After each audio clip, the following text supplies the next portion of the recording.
Халыкара мәктәп китапханәләре быел 26 октябрьгә туры килә. Хәзерге көндә укучыларны кагаз китаплар кызыксындырамы? Безнең иҗат төркеме Зәйнең 4-нче мәктәп китапханәсе эшчәнлеген барлады. Көн дәвамында биредә җанлылык, укучылар үзләренә кирәкле китап сайлый. Сегодня пришел в библиотеку, взял 3 журнала «Ежик». Я уже некоторые читала, этот другой номер. Очень интересные. Бүгенге көн балаларына килсәк, алар китапларны әзрәк укый. Шулай да дәресләргә әзерләнү өчен китапханәгә мөрәҗәгать итәләр.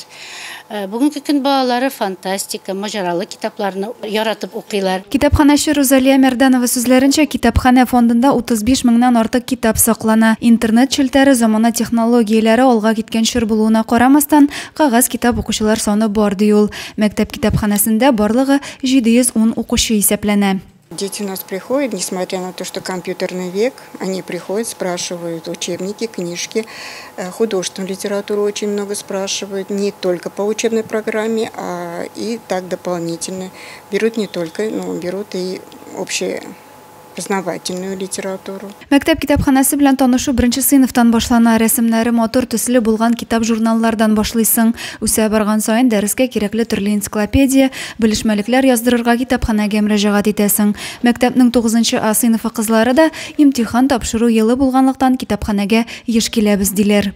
За счет того, что мы в 9 классе, сюда можно в любой момент прийти и взять, к примеру, книги, которые понадобятся много.